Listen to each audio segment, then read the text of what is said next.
Di luar negeri sana parfum ini selalu diasosiasikan sama Natal ya. Iya, karena ada pine tree smell gitu, cinnamon, kayak apa sih kue-kue kering gitu ya? Iya, kayak gingerbread gitu. Ya. Terus parfum ini cozy, warm dan juga lumayan exciting ya, menyenangkan gitu. Iya, cozy, warm, delicious juga sih menurut gue. Ini adalah Burberry London.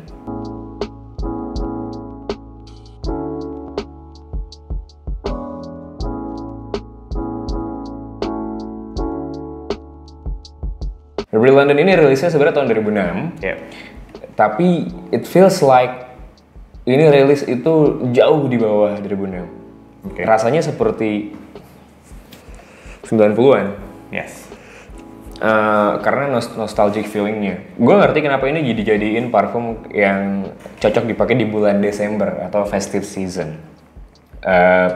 Entah itu buat tahun baruan, buat Natalan ataupun musim hujan kalau di Indonesia atau musim dingin kalau di belahan negara lain sana. Karena memang parfumnya warm, cozy, dan dibilang seksi sih enggak, tapi ini comforting. Ya. Nah, gue dari presentasinya aja tuh bisa kelihatan kalau parfum ini tuh emang untuk udara dingin karena dia aja udah pakai selimut. Iya, betul. Dan kayak ada material fabriknya sih, ini patternnya Burberry ya. Dan ini emang salah satu parfum dari Burberry yang botolnya paling ikonik sih menurut gue. Betul, setuju. Mungkin ya bisa didebatin kayak misalnya botol-botol Burberry lain kayak Mr. Burberry, Touch itu juga unik. Tapi kalau ikonik ya ini. Seperti apa sih sebenarnya wanginya parfum Burberry London for Men ini? Karena gue lupa yang lebih rilis duluan tuh kayaknya versi cewek ya. Kalau klasifikasinya sih kayak Oriental Woody ya. Mungkin kalau kalian familiar dengan Dolce & Gabbana Duan, itu masih ada di teritori yang mirip. Chic One Shock itu mirip. Chic One Shock mungkin lebih ada cherry-nya, ini enggak. Ini lebih mature, Chic One Shock lebih juvenile. Dolce & Gabbana Duan mungkin lebih seksi karena lebih ambery. Ini lebih kalem karena lebih woody gitu. Notes-nya ada apa aja? Di opening tuh gini, walaupun di opening tuh ada cinnamon, ada lavender, ada bergamot, ada leather, ada mimosa, yang bisa gue detect pada saat di opening itu adalah cinnamon, terus leather, sama ada lavender. Lavender ya, betul, setuju. Bergamotnya memang cuma ngasih sedikit di background, ngasih sedikit freshness, tapi ini parfum tidak fresh sama sekali. Ini yang warm, tapi tidak overly sweet, tidak overly warm, sehingga balancing aja sih, bergamotnya ngasih balancing. Kita tahu lavender tuh kalem, cinnamon tuh ada sweet spicy. Ini udah enak di awal. Udah oke, ini mungkin ya itu cocok kayak Christmas tree like. Develop menuju leather yang dari awal sebenarnya udah kelihatan nih tadi. Tapi leather di middle ke dry down itu dia lebih dominan.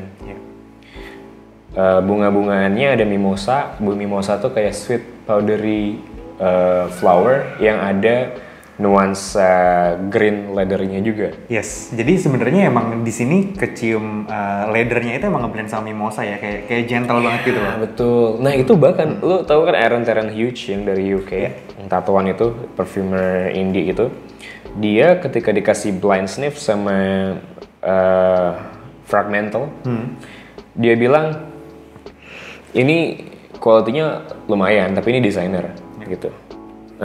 Dia nggak suka green, karena ini ada aspek green ya kan tadi ya, dari mimosa, nanti di dry down ada okmos. Dia nggak suka green, tapi dia bisa berpikir bahwa ini adalah hand cream mahal gentleman. Yang ada green warmnya, ada spiciness-nya.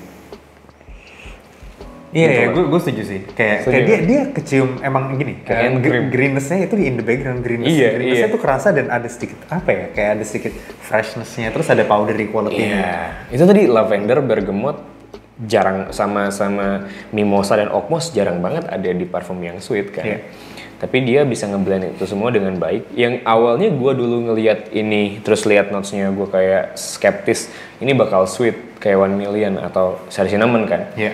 Gue memang tidak terlalu suka parfum yang sweet, gue lebih suka yang bitter. Tapi setelah gue coba decanting dan wah gila ini enak loh, akhirnya gue coba beli lah. Nah itu tadi kan memang mirip hand cream mahal. Terus setelah tadi kita udah ngomongin nih dari top to middle, di dry down kan tobacco. Ada Oponex, Gayakwood, Okmos. Gue rasa kenapa dia bikin wangi yang sedikit beda sama Duan dari segi tobacco-nya adalah karena Duan tuh pakai amber. Ini pakai Gayakwood. Tadi greennya yang lo bilang itu dari Okmos. Gayakwood tuh karakternya lebih creamy dan lebih ada buttery feel-nya. Ya, lebih subtle gitu ya. Iya, betul. Kalau amber tuh, ya amber, you know amber lah, lebih warm, lebih seksi, tapi lebih sedikit airy gitu. Nah, di sini tobacco-nya menarik menurut gue karena gini, tobacco itu lu bisa dapat ada aromatiknya, ada sedikit bitterness-nya, bahkan di beberapa parfum tobacco-nya juga ada yang dry, ada yang mungkin spicy gitu ya. Iya, nah, di parfum ini tuh yang keluar yang aromatiknya menurut gue. Jadi tobacco-nya tuh bukan yang spicy gitu kayak kalau di The One kan lu akan nyium tobacco-nya karena mungkin bareng sama amber gitu ya. Iya, sweet spicy. Ya, lebih sweet spicy. Ada gitu. juga tobacco di parfum-parfum kayak zaman dulu kayak misalnya apa sih itu yang dari Puig, Anthony Puig, lupa gue. Kurum. Iya, kayak kurang gitu. Itu tobacco-nya, tobacco mentah, belum jadi buat sigaret. Kalau udah coklat tuh, itu kayak tobacco yang masih hijau. Nah, itu juga di parfum zaman dulu. Nah, ini enggak, ini tobacco-nya memang yang tadi lu bilang aromatik, karena mungkin kesupport sama lavender. Mungkin ada orang ngerokok, tapi ada lavender dalam dicampur tobacco gitu, mungkin unik. Mungkin akan kayak gini kali. Rokok buat terapi itu ya? Rokok buat terapi. Kan biasanya rokok apa sih cengkeh, cloves and tobacco. Itu Indonesian banget. Tapi kalau misalnya tobacco itu campur lavender di rokok, mungkin akan unik gitu. Jadi smell wise tuh emang bener-bener warm, comforting banget ya. Ini ada satu hal yang mungkin parfum-parfum yang genre-nya atau situasinya kayak gini tuh emang didesain untuk projectionnya dia nggak terlalu ini ya. Nggak terlalu strong. Yes, kayak kita lihat aja The One. Dia justru menurut gua kalau parfum-parfum yang base-nya kayak gini projectionnya dibikin strong nanti akan end up dia bakal jadi bismuth kayak 1 Million. Oh iya kan? Yang akhirnya malah bikin kita awalnya suka jadi keganggu. Yes. Betul, itu make sense sekali. Makanya ini lebih mild gitu projectionnya. Tapi longevity kembali lagi, ini moderate to good, tapi tergantung lah ke kulit kalian. Kita kan selalu saranin kulit sama baju juga. Yes. Tapi kalau kalian pengen projection yang loud, yaitu tadi Andrew bilang wangi seperti ini memang kayak tidak wise kalau dijadikan terlalu loud. Itu tadi performance, terus wanginya juga menurut gue can be considered as to die for. Lumayan cocok jadi signature scent ya. Kalau misalnya kalian mau night out atau hujan-hujan kayak sekarang nih, menurut gue ini enak banget. Nah, price point ini relatively masih affordable. Karena kalau kalian cek di toko online terpercaya di linknya kalian lihat di bawah sini, ini masih di kisaran 500-an. Full bottle-nya. Jadi oke banget lah, ini tidak sampai di range-nya yang Bulgari gitu, apalagi Hermes atau Chanel, tidak, ini masih di bawah itu range-nya gitu. Dan apalagi sih rating? Occasion of course. Tadi kita udah bilang segelintir, ini cocok di bulan Desember, hujan-hujan, dingin-dingin, atau festive season ya. Mungkin kalian yang merayakan Natal ataupun tahun baruan gitu, ini cocok banget. Occasionnya untuk acara spesial bisa. Ngantor masih appropriate karena ini mild dan ruangan ber-AC, ya dong. Date masih sangat bisa, tapi memang harus lebih mature karena tidak terlalu playful. Dan date-nya pun kayak tadi lu bilang sih, ini date intelektual gitu. Iya. Betul, dewasa. Karena kalau date-nya kayak kalian abis pergi ke klub gitu, terus itu kan betulnya playful. Ini too mature to be playful. Gitu. Nggak ke situ lah. Ini lebih yang dewasa, yang smart dan well reserved gitu. Dan menurut gue parfum ini di luar dipakainya di cuaca dingin ataupun di Desember seperti orang-orang di barat sana, menurut gue parfum ini masih bisa sebenarnya dipakai di bulan Juni di daerah-daerah di cuaca panas kalau makanya malam. Oh iya betul. Atau di kantor aja. Lo yang kerjanya outdoor ini tidak cocok. Kecuali kalau kalian emang suka banget. Terserah sih. Tapi it will be cloying sometimes. Meskipun ini soft. Ya, so far oke lah ya. So far oke. Gimana?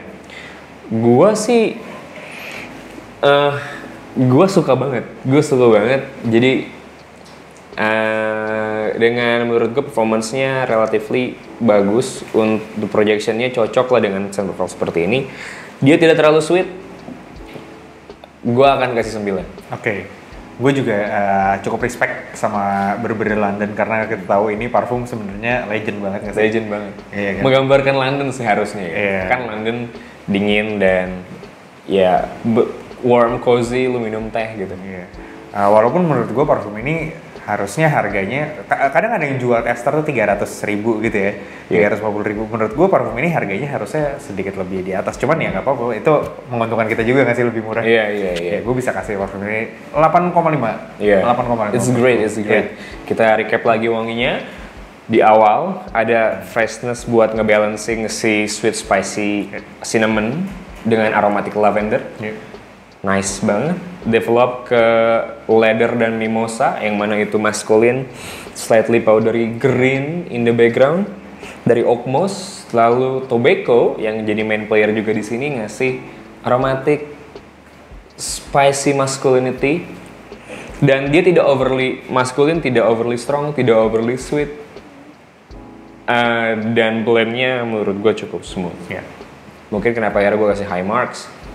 This will be, kalau lo mungkin mau ngedate pakai Dolce Gabbana Duan, lo bisa mau ngantor atau cuddle pakai Burberry London.